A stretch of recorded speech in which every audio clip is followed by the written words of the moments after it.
Okay, mayong mudto, may mudto na po. Kanatong tanan mga higala. Ako na po kini yung ubos nga alagad. Reverendo Padre Edwin Academia Acab. Abay no adlaw na usab karon nga Biyernes, pizza 24 na kini mga higala sa bulan sa Oktobre. Yan no. Abay no mga higala, ana po rin nangandam na po ni mga higala alang sa amo ang kining pilgrimage karong bulana karong Lunes puhon October 27 adto na pod mis Kabangkalan kay nahurot-hurot naman namo og nahurot-hurot naman namo og kining pilgrimage ang sa oriental ari na pod mis sa occidental di lang mi manglabang og dagat kay dako na kay na siya og pangandaman no kay mulabang tag dagat of course mo kana punta mo bayad na punta o kining para sa barko kini bang sa laak kini bang roro no so na nga kutob sa mahimo dire lang usa ta sa kuan dire lang ta sa Negros Island region yan dako kay ni nga mabot pa man ta og laing lugar of course na sa occidental na po sa oriental balindaghana kay pilgrim site dire sa occidental o sa oriental nganong sa ako ra ba nganong manglabang pamanta kon pilgrimage tayo atong tuyo ano gawas og sagol pod siguro recollection sagol pod siguro excursion pwede po manglabang ta dito Cebu aron makaabot po ta sa Santo Niño pero pilgrimage ta gyud atas atua no pero Negros Island region ra man ta at least occidental o oriental lang ang mutatong ipasabot. Ayan o. Dahala no, may ngunto na kanatong tanan mga higala. Arita sa ato ang CBCP News, balitang simbahano ni ining kamudtuhon. Aboy no, Papal Nuncio to the Philippines, Papal Nuncio to the Philippines, Archbishop Charles Brown, na nawagan karon sa simbahan sa Mindanao nga paabuton gyud ang mga kalihukan sa simbahan sa mga mismong suok-suok nga bahin sa rehiyon no chato pa kuan gyud kana bitong adto sa mga peripheries kung sa English baga no dugang pang mga kalihukan sa ebanghelisasyon ang gikinahanglan. Balita mga higala gikan sa Vatican na nawagan usab karon ang Vatican or Holy See sa international community nga hunungon na usa ang paggamit sa mga nga hunungon na sa mga gamhanang nasod ang matod pa nga hunungon na sa gamhanang mga nasod ang ilahang paggamit sa nuclear energy isip hinagiban sa gubat no kining gitawag nato nuclear weapons kini atol kining mao panawagan gihimo sa Holy See atol sa ilang UN Assembly pinaagi kang Archbishop Gabriele Casilla ang Holy See Permanent Observer to the UN. Mahinumduman nga kini si Archbishop Gabriele Casilla kanhi Papal Nuncio to the Philippines.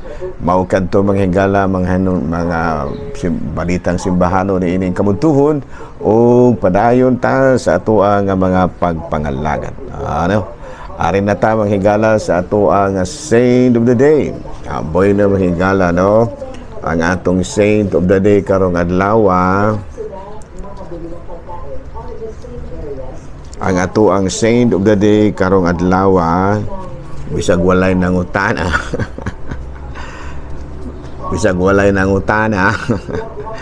no si San Antonio Claret no kining si San Antonio Claret manghigala na tawo siya ni antong 1807 nya namatay ni antong 1870 yan na balibali na may higala no unya katsila kini siya unya usa naordinahan isa sa kapari o gani naka-mission siya dito sa Canary Islands, sa Cuba, Paris og nahimo ni siyang member sa First Vatican Council Unya na-appointed siyang arsobispo sa Santiago, Cuba. Diin gihimo dayon niya ang iyang ceaseless preaching and hearing of confession. Gini siya, no? May mga religious writings po ni si San Antonio Claret, no? Dawa ka libro dito sa Cuba reflecting on agriculture in Cuba and matod pa country delights. Unya recalled back to Spain, unya nahimo siyang chaplain sa Reina sa Spanya. Unya naka-interest siya sa Catholic press. Mao kadto nga he founded the Claretian Publishing House, no? Siya the founder ani mahigala kini si Saint Anthony Claret. Unya he joined the Vatican Council II and defended on the doctrine of infallibility. Ngilngig kay ni si San Juan Claret mahigala, no? San Anthony Claret, no? Kay nahimo mo siyang chaplain sa Reina, gilaliman ka, hindi na matabang nimo. Padayon ta manghigala sa ato ang mga buhatono ni ining kabudton. Abi no higot-higot ang gamay mahigala, no? Mutaas-taas pug jutay ni ato.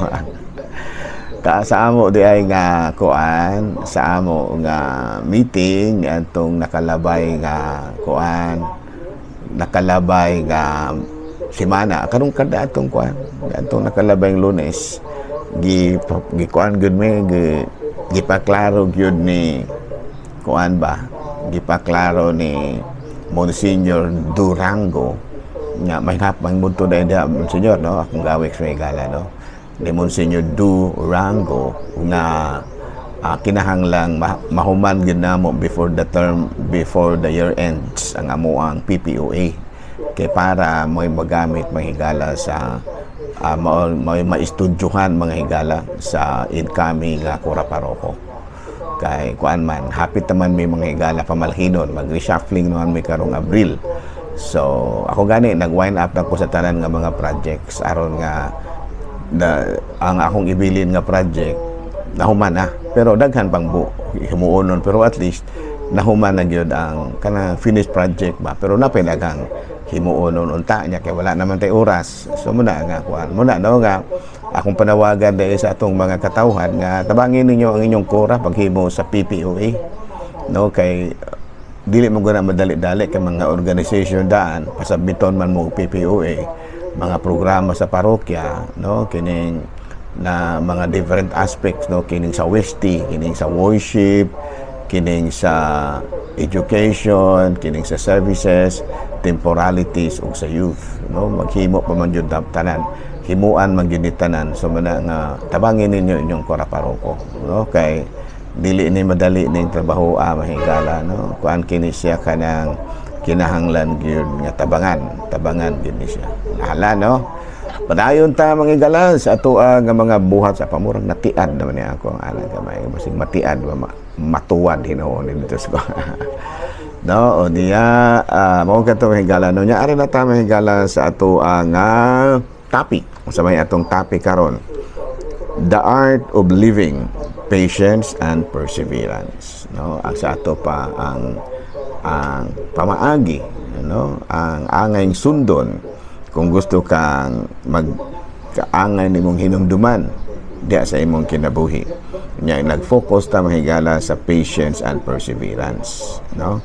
The art of living, focusing on patience and perseverance. Kung si Santo Tomas Aquinas may pangutanon, dako kayong importante ning pagka mapailubon, no? Mapailubon, no? Because it enables us to bear sufferings in such a way that we are not broken by sorrow or led to forsake the way of virtues. It preserves our peace of mind in the face of injury, no? Suffering and sadness. It also preserves us from being discouraged. Sa ito pa, kinahanglan gid ay mga higala, no? Nga makabaton kita niining kinaiyang pagka mapaubsanon kini bang mapailubon, no? Mapailubon, no? Kinahanglan kining naatay ni kay matud palagi It enables us to bear sufferings in such a way that we are not broken. No? Sa ito pa, kana bitang mapailubon ka mga higala, bisag unsa naman na kalisod, dili gyud maunsahay ang imuhang pagkaikaw. Ug maura ka mo jud ka gihapon, no? Sa ato pa kun hingataw unon ka, hingataw unon ra jud ka gihapon. Ana, no? Kung kanang mapailubon ka, mapailubon ra jud ka gihapon. Kung maghihatagon ka, maghihatabon na jud ka. In other words, you are not broken. Wala ka mausub. You are not broken. Bahala na kung ma-broke ni mo na basta naagani kay pagkapailubon, di gyud mausab, dili gyud ka mausab, no? And you cannot be broken by sorrow. Dili gyud ka mausab tungod lamang sa mga kalisdanan, kasub-anan, or lead us to forsake the way of virtues. Ito mo na yun nga mga usog na ning kinaiya ba tungod kay nakaatubang og dako kayong problema, no? Dako kayong mga pagsulay na usob ang kinaiya, dili na hingataw unon, sige na lamang gamudok, no? Gamudok. Nagsige na lamang og pundo sa kwarto, nga niana, no? Unya dili na gani maligo. Mo man nahitabo ini mga asawa, mga higala nga walay dili mapailobon, di na gani maligo, no? Nagpanimaho na ing taon nga kuan kining unsa dagay nagpanimahoan. Nagpanimaho na ing taong agipo, ayan, nagpanimaho ng iba, yun. Ano man, kaya di lang mapailobon, kaya kinilaging mapailobon ta mga higala, enables us to bear sufferings in such a way that we are not broken by sorrow or led to forsake the way of virtues. Manindot ra gyud mapailobon ta. It also preserves our peace of mind. Dili gyud mahitabo nga matigulang tagdali. Kay nga duman ang atong huna-huna malinawon ra man pirmi. Manay nahitabo sa uban mahigala nga mga bana, mga asawa nga pitindaghan kay sakit. Kay nga duman nawala man gud ang ilang peace of mind. Pitindaghan nahalap na gani ning uban, no? Di na gani in taon makapangariglar sa kaugalingon, no? Sana usahay gipangmuta na lamang. Di na gani ka moong manghilamos, gipangmuta na. No? So patience enables us, it preserves, no? Patience preserves our peace of mind in the face of injury, no, suffering and sadness. It also preserves us from being discouraged. So saon man nato, ano, munay na ako pa nang gi-research mahigala. How to cultivate patience. Saon man nato nga makultibar nato ang mapailobon diya sa itong kinabuhi. Kana di ang patience mahigala, dili din na nimo maangkon diha. Labi na kung wala ka ana.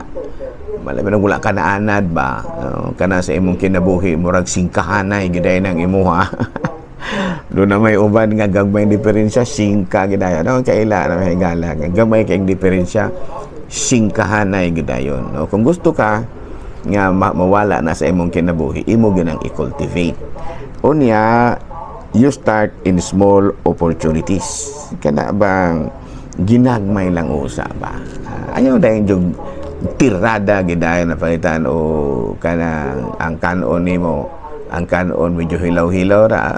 Pasensya ra gyud ta, nang ginagmay-gagmay lang, no? Panalitan na akay gisugo diya wala nito man, hinay-hinay lang usa pa ilob ra. Ayaw gyud adara, in other words, ayaw anara ang imong kaugalingon nga singkahanay gidayon. Now nya sa ginagmay, i-start gina sa ginagmay usa. Ginabang usahay walay tubig, murag o pangabo ra dito, sige na kay aron makapanood to neta. Ana ba?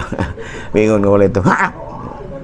Sige to po diri. Wala na dili na mo. Kinahanglan nga kuan kayo kanang sige pangabo sa mo kay maniud to sa take dili mayong maniud to nga kuan matuk-an niya ta simba kung matuk-an niya ta walay tubig sulit problema. Sige kay hulaton da. O nindot kay da ba no? Pero yung walay tubig ha? Sa tabaw niyo diri ha? Sige na makatulong ha? Wa na kalaki sa to pa na diha ka dapat mo practice. Kinabang sa mga ginagmay-gagmay lang usa. Unya, practice mindfulness. Unsa man ang mindfulness? Maikugon ba? Maikugon. Kanabang dili lang kaidayon kamutirada, singka dayon o mamundak dayon, ipanglamba dayon nimo ning TV kay ano. Maikugon ka ba dili dayon kay insulto gid dayon. Uban wala na ikog-ikog ni uban prangka na kaayo ba. Kadang uban wala na ikog-ikog, atira gid dayon, pahala mo din na ano ana. Ayaw dili na mao. Dili nimo ma-develop ang pagkamapailobo na. Kinahanglan nga developon kita sa hinay-hinay. Unya shift perspective. Ato pa, instead nga masuko ka, ayaw tanawa ang mga buta nga makapasapot kanimo nga dili maayo. Panalitan na ay mga tapulan sa inyo ha.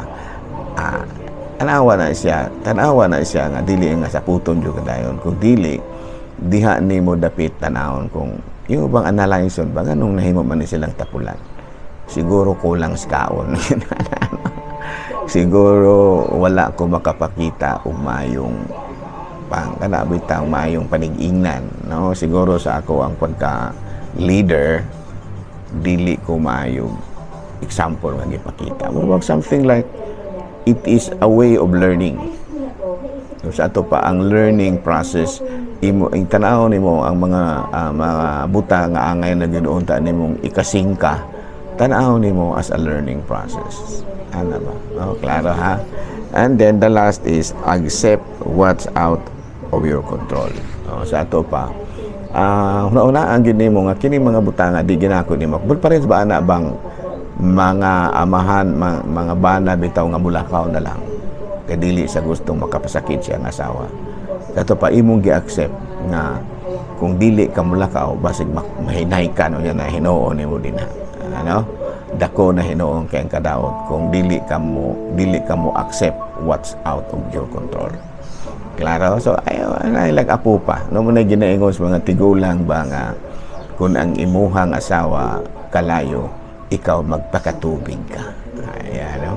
Kung ang imong asawa magpakatubig magpakakalayo ka. Dili sayop na sayop na siya no? Kung ang imuhang asawa magpakatubig ikaw magpakahimo kang ice. No? aron mas bubugnaw pagid siyang samot, no? Kung magpakatubig na siya, himo ang imong kaugalingon nga refrigerator. aron nga bugnaw na siya daan, mas musamot pagid siya kabugnaw kay nahimo naman noon imong kaugalingon nga refrigerator. In other words, kuan ba kana bang imo bang i-accept ang unsay dili nimo makaya. Well, anyway, anong tanawon sa mga verses, mga higala, mga verses. Kung natong tanawon, unsaon man nato, be kind to yourself and self-criticism. So, ayaw gyud og ingon bitaw nga wala koy pulos klaseng pagkabana. Delikado man na siya. Basin bang in despair ka. Despair of salvation ba? Basin nino og makasala na hinuon ka sa Espiritu Santo na imong kalaki. Nga imo nang gi-criticize ang imong kaugalingon. Wala, no? There is always a chance to convert, to change. Ala, no? O niya, kung natong basahon sa Roma, Kapitulo 12, versikulo 12, pag-ampo kamo tungod sa inyong paglaom. Pag maipailob kamo diha sa inyong mga kalisiddanan ug pag-ampo kanunay. Ampo gid kanunay. Nya sa Galacia Kapitulo 6 bersikulo 9, busa dili kita